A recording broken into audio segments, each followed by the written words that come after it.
Hi everyone, my name is Harsha and welcome back. അപ്പോൾ ഇന്നത്തെ വീഡിയോയിൽ നമ്മുടെ പ്രഗ്നൻസി സീരീസിൻ്റെ പുതിയൊരു വീഡിയോ ആണ്. ഇന്ന് നമ്മൾ 3rd month ഓഫ് പ്രഗ്നൻസിയുടെ അപ്ഡേറ്റ്സ് ആണ് പറയാൻ പോകുന്നത് കേട്ടോ. 3rd month എന്ന് പറയുമ്പോൾ നമ്മുടെ ഫസ്റ്റ് ട്രൈമസ്റ്ററിൻ്റെ ലാസ്റ്റ് മന്താണ്. അപ്പം ഭയങ്കര ക്രൂഷ്യലായിട്ടുള്ളൊരു ടൈം കഴിയാനായിട്ട് പോകുന്നൊരു ടൈമാണിത് അല്ലേ. അപ്പോൾ 3rd monthൻ്റെ അപ്ഡേറ്റ്സ് പറയുകയാണെങ്കിൽ 3rd month സ്റ്റാർട്ട് ആയപ്പോഴത്തേക്ക് എനിക്ക് നല്ല വോമിറ്റിങ്സ് ഉണ്ടായിരുന്നു. അതായത് നല്ല വോമിറ്റിംഗ് എന്ന് പറയുമ്പോൾ ഒരു സാധനം എനിക്ക് കഴിക്കാൻ പറ്റാണ്ടായി. ആൻഡ് നമ്മളെപ്പോൾ എന്ത് കഴിച്ചാലും അപ്പം തന്നെ പോയി വോമിറ്റ് ചെയ്തില്ലെങ്കിലും ഇങ്ങനെ വോമിറ്റിംഗ് സെൻസേഷൻ പോലെ നമുക്കിങ്ങനെ നിൽക്കും. ആൻഡ് ഒരു സ്മെല്ലും പിടിക്കാണ്ടായി. Mood swings ഭയങ്കരമായിട്ടുണ്ടായി.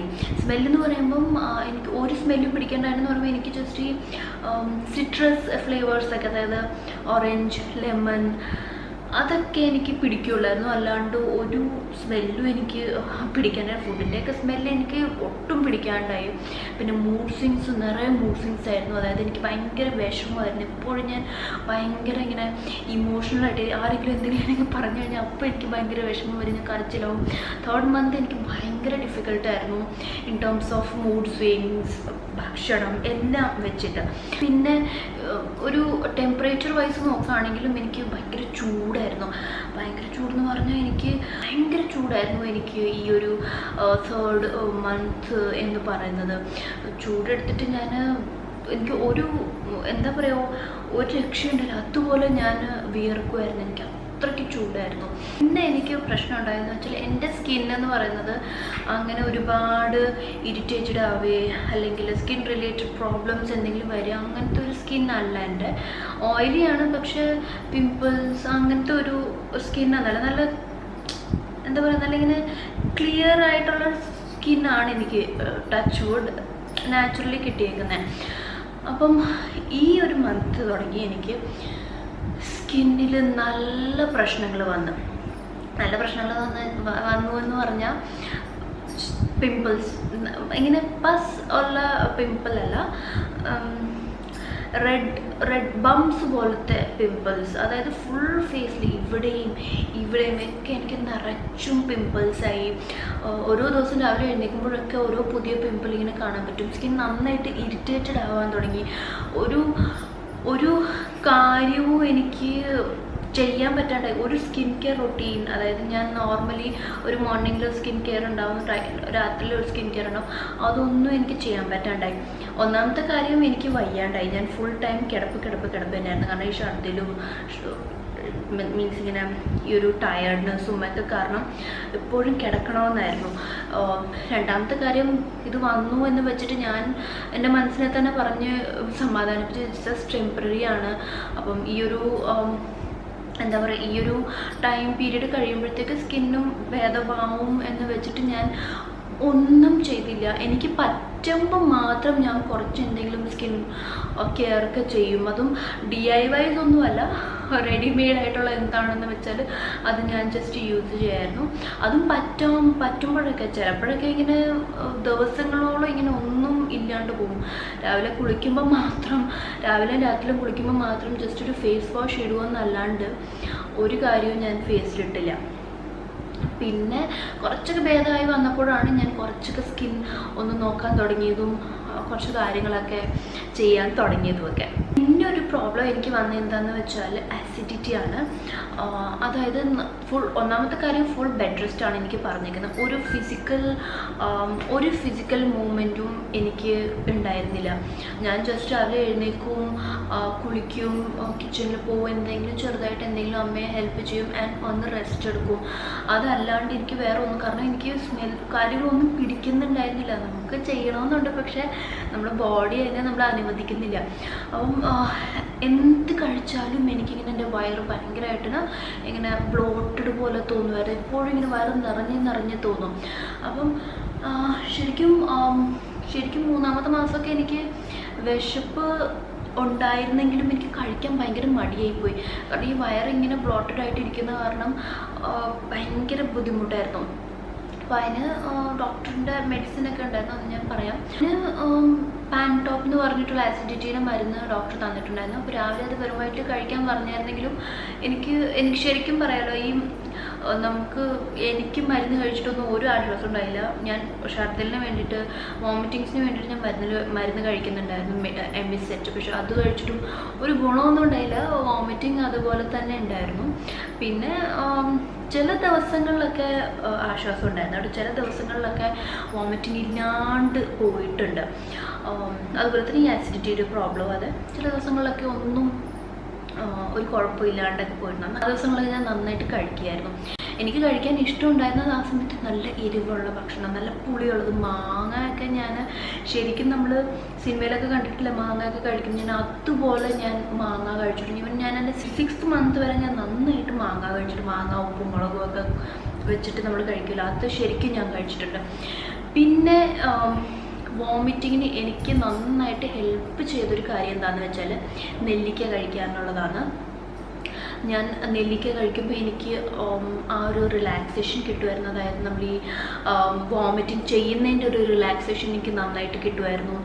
ആൻഡ് പിന്നെ എനിക്ക് പുളി, നമ്മുടെ കറിയിലിടുന്ന പുളിയുണ്ടല്ലോ, അത് കഴിക്കുമ്പോഴും എനിക്ക് നല്ല ആശ്വാസം ഉണ്ടായിരുന്നു. മീൻസ് വോമിറ്റിംഗ് വരുന്നു എന്ന് തോന്നുമ്പോൾ ഞാൻ ഇച്ചിരി പുളിയെടുത്ത് വായിലിട്ട് കഴിഞ്ഞാൽ എനിക്ക് നല്ല ആശ്വാസവും തോന്നുമായിരുന്നു. പിന്നെ ഞാൻ പറഞ്ഞില്ല, നെല്ലിക്ക ഞാൻ ദിവസം 2 നെല്ലിക്കയെങ്കിലും കഴിക്കാൻ ട്രൈ ചെയ്യുമായിരുന്നു. അപ്പോൾ ആ ഒരു വോമിറ്റിങ്ങിൻ്റെ ആ ഒരു പ്രശ്നം എനിക്ക് ഒരു വിധം എനിക്ക് ഒന്ന് ഇങ്ങനെ ഹാൻഡിൽ ചെയ്യാൻ പറ്റിയായിരുന്നു.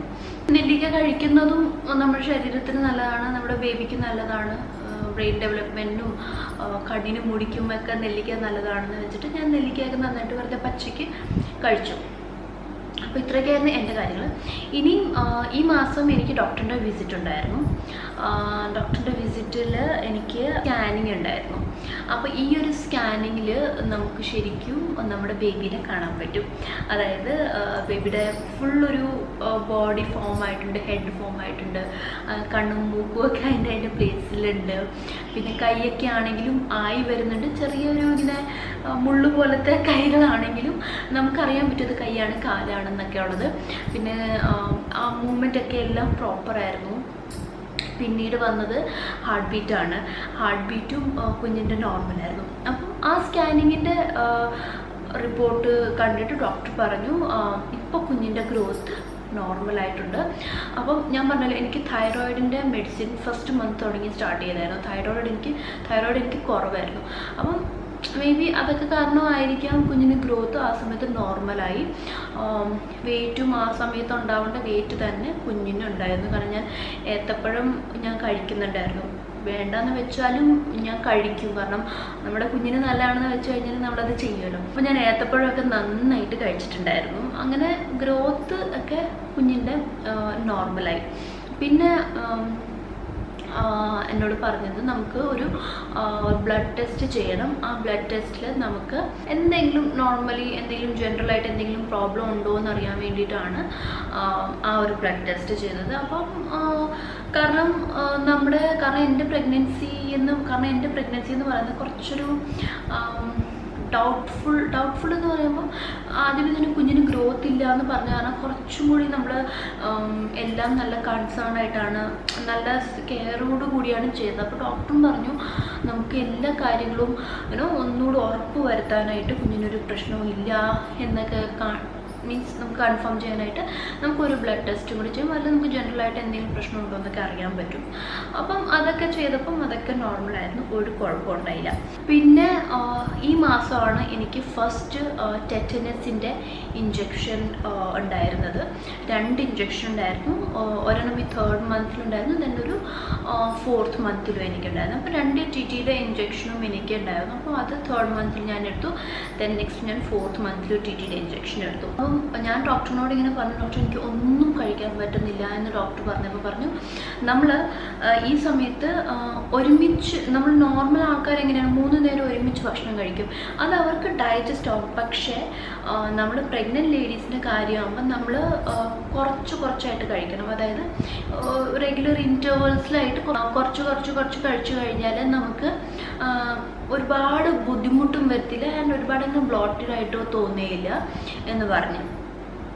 കാരണം നമ്മൾ ഒരുപാട് എല്ലാം കൂടി ഒരുമിച്ച് കഴിച്ചു കഴിഞ്ഞിട്ട് പിന്നെ അത് ഛർദ്ദിച്ച് കഴിഞ്ഞപ്പോൾ നമുക്ക് ഒന്നും കഴിക്കാൻ തോന്നില്ല. ഇത് കുറച്ച് കഴിച്ച് കഴിഞ്ഞിട്ട് ഇച്ചിരി ഛർദ്ദിച്ച് കഴിഞ്ഞാൽ പിന്നെ കുറച്ച് കഴിയുമ്പോൾ കുറച്ച് കഴിക്കാം. അതാകുമ്പോൾ നമ്മുടെ ബോഡിക്ക് എന്തെങ്കിലും ഏൽക്കുകയും ചെയ്യും. പിന്നെ നമുക്കും ഒരുപാട് അങ്ങനെ പ്രശ്നമൊന്നും വരില്ല. ഡോക്ടറിനോട് പറഞ്ഞു ഇഷ്ടമുള്ളത് കഴിച്ചാൽ മതി, ആരെങ്കിലും നിർബന്ധിക്കുകയാണ് ഇത് കഴിക്കുന്നത് അങ്ങനെയൊന്നും വേണ്ട, എന്താണോ ഇഷ്ടമുള്ളത് അത് കഴിക്കുക. ഓറഞ്ച് ഒക്കെ നന്നായിട്ട് കഴിക്കുക, അതൊക്കെ നല്ലതാണ്. വോമിറ്റിങ്ങിന് നല്ലതാണ്, ബേബിക്കും നല്ലതാണ്. പിന്നെ ഫ്രൂട്ട്സൊക്കെ അല്ലാണ്ടും ഫ്രൂട്ട്സൊക്കെ എല്ലാം നന്നായിട്ട് കഴിക്കാനായിട്ട് ഡോക്ടർ പറഞ്ഞിട്ടുണ്ടായിരുന്നു. പിന്നെ ഈ ഓറഞ്ച് കഴിക്കുന്നത് ശരിക്കും നമ്മുടെ ഇമ്മ്യൂണിറ്റി ബൂസ്റ്റപ്പ് ചെയ്യാനായിട്ട് നല്ലതാണ്. ഈ ഒരു കോവിഡിൻ്റെ ടൈമിൽ നമുക്ക് വൈറ്റമിൻ സി ഒക്കെ ഒരുപാട് നല്ലതാണ്. അപ്പോൾ ഓറഞ്ച് ധാരാളമായിട്ട് കഴിക്കാൻ പറഞ്ഞു. പിന്നെ എനിക്ക് 3rd മന്തിൽ ഡോക്ടറുടെ കാര്യം എന്താണെന്ന് പറഞ്ഞത്, ഒരു 5 ഹോർമോണൽ ഇഞ്ചക്ഷൻ എടുക്കാനായിട്ട്. കാരണം എനിക്ക് ചെറിയ ഒരു ബ്രൗൺ ഡിസ്ചാർജ് പോലെ കണ്ടത് കാരണം പിന്നെ ഈ ഒരു പ്രഗ്നൻസി ഇങ്ങനെ തന്നെ നിലനിർത്താൻ വേണ്ടിയിട്ട് ഡോക്ടർ പറഞ്ഞു നമുക്കൊരു 5 ഇഞ്ചക്ഷൻ നമുക്ക് എടുക്കാം എന്ന് പറഞ്ഞു. അപ്പോൾ ആ ഒരു 5 ഇഞ്ചക്ഷൻ നമ്മൾ എടുത്തു.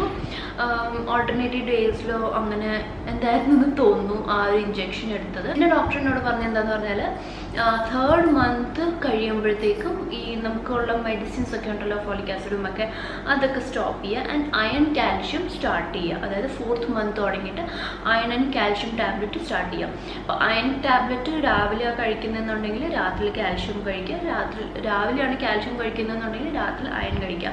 അപ്പം ഞാൻ രാവിലെ കാൽഷ്യം കഴിക്കും ആൻഡ് രാത്രിയിൽ അയൺ കഴിക്കും. അയൺ പ്ലസ് ഫോളിക് ആസിഡിൻ്റെ മരുന്നാണ് ഞാൻ കഴിക്കുന്നത്. വേറെ ഒരു മെഡിസിനും കഴിക്കാൻ ഡോക്ടർ പറഞ്ഞില്ല. പിന്നെ ആസിഡിറ്റിയുടെ മരുന്ന് വേണമെങ്കിൽ ആവശ്യമുണ്ടെങ്കിൽ മാത്രം കഴിക്കുക. പിന്നെ തൈറോയിഡിൻ്റെ മെഡിസിൻ എന്തായാലും കണ്ടിന്യൂ ചെയ്യണമെന്ന് പറഞ്ഞു. പിന്നെ ഡോക്ടർ എങ്ങനെയാണോ നമുക്ക് മെഡിസിൻസ് പറയുന്നത് നമുക്ക് ആ ഒരു മെഡിസിൻ മാത്രം കഴിക്കാം. എക്സ്ട്രാ ആയിട്ട് ഒരു പാരസിറ്റമോൾ പോലും നമ്മൾ ശരിക്കും കഴിക്കരുത്. ഡോക്ടറിനെ കൺസൾട്ട് ചെയ്തിട്ട് മാത്രമാണ് നമ്മൾ ഈ ഒരു മെഡിസിനൊക്കെ കഴിക്കേണ്ടത്. കാരണം നമ്മുടെ കാര്യം മാത്രമല്ല, നമ്മൾ കുഞ്ഞിൻ്റെ കാര്യം നോക്കണം. അല്ല, അപ്പോൾ കുഞ്ഞിന് ചിലപ്പോൾ അതൊരു നെഗറ്റീവ് എഫക്റ്റ് ആയിരിക്കും ചിലപ്പോൾ വരുന്നത്. അത് കാരണം നമ്മൾ ഭയങ്കര ശ്രദ്ധിച്ച് വേണം മെഡിസിൻ കഴിക്കാനായിട്ടൊക്കെ. പിന്നെ ഈ ഒരു മന്തിൽ കുഞ്ഞിൻ്റെ ഡെവലപ്മെൻറ്റിൻ്റെ കാര്യം പറയുകയാണെങ്കിൽ കുഞ്ഞ് യൂറിൻ പ്രൊഡ്യൂസ് ചെയ്യാനായിട്ട് സ്റ്റാർട്ട് ചെയ്യും. ആൻഡ് കുഞ്ഞിൻ്റെ ഫുൾ ബോഡി ഫോം ആയിട്ടുണ്ടാവും. ഞാൻ പറഞ്ഞല്ലോ, നമ്മൾ ആ ഒരു അൾട്രാസൗണ്ട് ചെയ്യുമ്പോൾ നമുക്ക് ഫുള്ളും നമ്മുടെ കുഞ്ഞിൻ്റെ ബോഡി ഒക്കെ തല എല്ലാം നമുക്ക് കാണാൻ പറ്റും. അപ്പം ഹാർട്ട് ബീറ്റും ഒക്കെ ഞാൻ പറഞ്ഞു എല്ലാം നല്ല കറക്റ്റ് പൊസിഷനിലൊക്കെ വന്ന് തുടങ്ങി. അതിനി അതിനി ഡെവലപ്പ് ആവാൻ തുടങ്ങുന്നേ ഉള്ളൂ. അപ്പം ഈ ഒരു മന്തോടുകൂടി നമ്മുടെ ഫസ്റ്റ് ട്രൈമസ്റ്റർ എന്നുള്ളൊരു കടമ്പ നമ്മൾ കടക്കും. First trimester and last trimester ആണ് ഏറ്റവും ശരിക്കും ഡിഫിക്കൾട്ട് എന്ന് പറയുന്നത്. ഞാനെൻ്റെ ഇപ്പോൾ ലാസ്റ്റ് ട്രൈമസ്റ്ററിലാണ്. സെക്കൻഡ് ട്രൈമസ്റ്റർ നമുക്ക് ഏറ്റവും ഈസി ആൻഡ് റിലാക്സ്ഡ് ആയിട്ടുള്ളൊരു ട്രൈമസ്റ്ററാണ്. അത് ആ സമയത്താണ് ശരിക്കും നമുക്ക് ഫുള്ളി എൻജോയ് ചെയ്യാൻ പറ്റുക. അപ്പം ഇത്രയൊക്കെയായിരുന്നു എൻ്റെ 3rd മന്ത് പ്രഗ്നൻസിയുടെ അപ്ഡേറ്റ്സ് എന്നൊക്കെ പറയുന്നത്. അപ്പോൾ ഇതായിരുന്നു നമ്മുടെ ഇന്നത്തെ വീഡിയോ. ഐ ഹോപ്പ് എല്ലാവർക്കും ഇഷ്ടമായി ആൻഡ് യൂസ്ഫുൾ ആയി എന്നുള്ളത്. അങ്ങനെയാണെങ്കിൽ 3 കാര്യങ്ങൾ ചെയ്യേണ്ടതുണ്ട്: ലൈക്ക്, ഷെയർ ആൻഡ് സബ്സ്ക്രൈബ്. അപ്പോൾ നമുക്കിനി അടുത്ത നല്ലൊരു വീഡിയോയിൽ കാണാം. അതുവരേക്കും എല്ലാവരും stay healthy, happy and blessed and love your self. Bye.